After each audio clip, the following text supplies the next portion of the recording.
avoir dit tout ce que beaucoup de LR pensent tout bas. Vous êtes d'accord avec ça, vous ? Écoutez, je vois effectivement... C'est ce qu'a dit Robert Ménard, pardon. Oui, mais je vois de plus en plus de LR qui ne comprennent pas la stratégie de certains de leurs dirigeants de s'allier avec En Marche. Mais après, tout le monde est libre. Mais je crois que quand on est gaulliste, s'allier aux mondialistes qui font que la France perd de sa souveraineté, de ses industries, ça doit être compliqué. Quand on est attaché à la sécurité, à la justice, soutenir le gouvernement où est M. Dupond-Moretti, ça doit être difficile.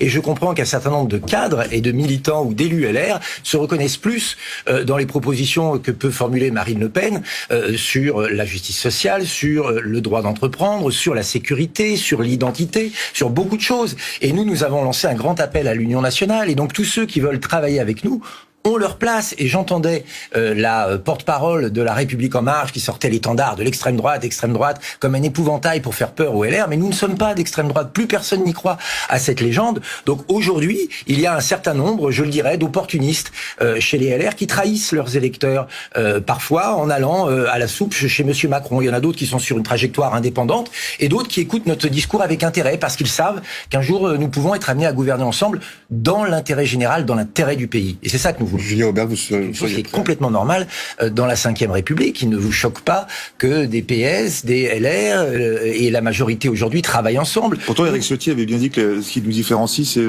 la capacité à gouverner. Mais moi, d'abord, je pense que nous sommes en capacité de gouverner. Je pense que les Français ne s'y trompent pas. On a fait les bons diagnostics, on a proposé les bonnes solutions.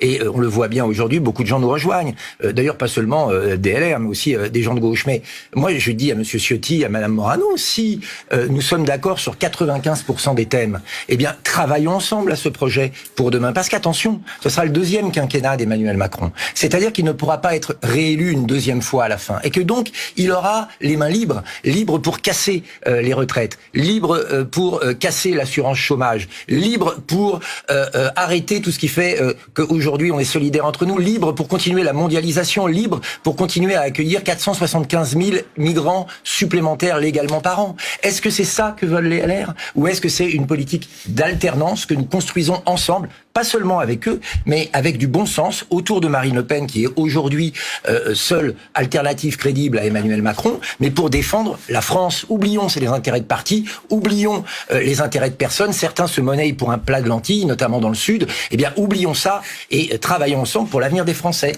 Il est temps. Julien Aubert, que répondez-vous à l'invitation? La sécurité en France, c'est mot pour mot ce que vous avez dit. Donc vous savez, comment on le fait? Non, mais comment on le fait? Attendez, comment on limite mon propos et puis vous me posez vos questions après, comment on limite? Vous êtes journaliste maintenant.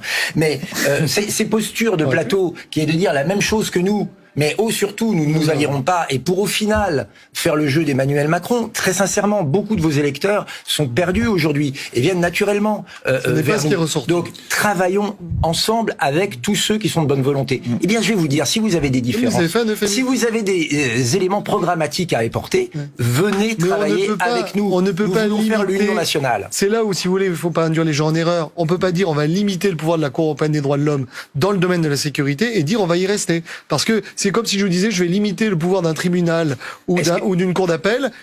Mais si elle reste au milieu du village, on peut parler de ça si vous voulez, général. Elle a changé son programme. On sera jamais d'accord à 100%. Et est-ce que c'est grave? Moi, je suis pas d'accord. Est-ce qu'on veut rétablir la sécurité? 95%. Moi, j'ai regardé votre problème. L'immigration. Moi, j'ai regardé votre problème de 2017 et il y avait 50% des choses. Si vous voulez. Attendez celui de 2022. Maud Bréjon est toujours avec nous en direct. Maud Bréjon, c'est la